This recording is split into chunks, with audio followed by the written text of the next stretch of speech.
नाजरीन, आज हम बात करेंगे गोख्तो के बारे में कि इसको चंद पिछली एपिसोड में अबसुरता दिखाया गया, क्या ये कोई बड़ा कदम उठाएगा, इसके ऊपर हम तफसील से बात करेंगे। और इसके अलावा सलजान के कबीले के बारे में बात करेंगे और रोकातोस और निकोला और कोसिमिहाल की आपस में दुश्मनी की बात करेंगे। जैसे कि हमने ट्रेलर में देखा, रोकातोस ने गुस्से से अपनी तलवार उठाई, इसके ऊपर भी बात करेंगे। और आपने पिछली एपिसोड तो देखी होगी जिसको 10/10 रेटिंग मिली है, इसके ऊपर हम तफसील से बात करेंगे कि ये कौन सी वजूहात थी जिसकी बुनियाद पर इसको रेटिंग मिली। नाजरीन, ये सब जानने के लिए वीडियो को एंड तक देखिएगा और हमारे चैनल को सब्सक्राइब करके साथ में लगे हुए बेल आइकन को भी ऑन कीजिए ताकि आप लोगों को हमारी हर एक वीडियो का नोटिफिकेशन मिल सके।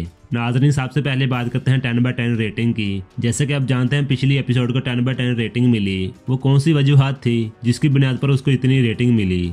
नाज़रीन, सबसे पहली वजूहात सस्पेंस था। जैसा कि हमने स्टार्टिंग में ही देख लिया, स्टार्टिंग में ही फाइट का सीन दिखाकर उसको आखिर में एक्सप्लेन करना ये काफी अच्छा तरीका था। ऐसा पहले भी बुज़दाक साहब कर चुके हैं, लेकिन इस बार पहले से बेहतर था। और दूसरी वजूहात, उस्मान के सिपाहियों का आपस में बैठकर खाना खाना और आपस में गुफ्तगू करना, ये भी बहुत अच्छा सीन था। इसके अलावा ब्रांड के खेमे में जारकते का सीन दिखाना, वो भी बहुत कमाल का था। और जारकते के सबसे बेहतरीन सीन आइगुल को प्रपोज करना। अगर इसके अलावा सलामी के सीन के ऊपर बात करें तो पहले नंबर पे उस्मान बे वाला सीन आएगा जहाँ पे उस्मान बे ने नमाज के बाद दुआ मांगी, और दूसरे नंबर पे शेख अदाब अली का, जहाँ पे हमें काफी सीखने को मिला। और फिर आखिर में कुमराल अब्दाल, जिसने दिल को चीरने वाली बातें कही, वो बातें हमारे दिल पर लगी जो कि हमें काफी पसंद आई। और मालन का जंग पर जाना और अपने बेटे को बाला के हवाले करना, ये भी बहुत अच्छे सीन थे। नाजरीन, ये सभी वो सीन थे जिसकी बुनियाद पर इस एपिसोड को 10/10 रेटिंग मिली। अगर बात करें रोकातोस की, जैसा कि हमने ट्रेलर में देखा, रोकातोस ने गुस्से से तलवार निकाली जो कि निकोला और कोसिमिहाल के खिलाफ थी, जो कि इसका गुस्से से रोकना यही साबित करता है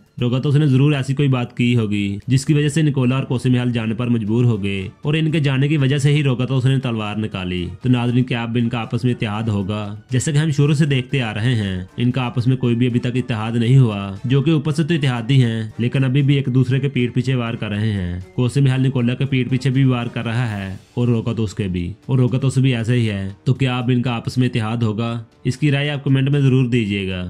अगर बात करें सलजान की, जो कि हम अर्तुगरुल के सीजन 5 से सुन रहे हैं कि सलजान का कबीला आ रहा है जो कि अभी तक नहीं पहुंचा, और हमें सीजन 2 में दिखाया गया कि सलजान को कबीले को लेने के लिए भेजा जो कि अभी तक नहीं पहुंचा, कि सलजान का कब बेटा आएगा और इसका कबीला। तो नाजरीन, हमारे ख्याल में तो अगली एपिसोड में हो सकता है कि सलजान के कबीले की कोई ना कोई खबर मिले। जैसा कि हम जानते हैं, हमने ट्रेलर में एक जले हुए झंडे को भी देखा जो कि सलजान के कबीले का था। आप कहेंगे ये तो उस्मान गाजी का भी था। तो नाजरीन, उस्मान बे ने तो अपना झंडा चेंज कर लिया, हो सकता है कि सलजान के कबीले ने अभी तक झंडा ना चेंज किया हो। इसी वजह से हमें लगता है कि अगली एपिसोड में इनके बारे में कोई ना कोई खबर मिलेगी। इसमें आपकी क्या राय है? इसकी राय आप जरूर दीजिएगा। अगर बात करें गोख्तुक की, हमने पिछली चंद एपिसोड में गोख्तुक को नाकाम होते हुए देखा, जो कि इसकी वजह से गोख्तुक भी परेशान है और हो सकता है कि ये कोई बड़ा कदम उठाए, कुछ जल्दबाजी करे जिसकी बुनियाद पर उस्मान बे इसको सजा देने पर मजबूर हो जाएं। क्या ऐसा हो सकता है? इसकी राय भी आप लाजमी दीजिएगा। क्या गोख्तुक उस्मान बे से गिरफ्तारी कर सकता है या नहीं? इसका जवाब आप लाजमी दीजिएगा।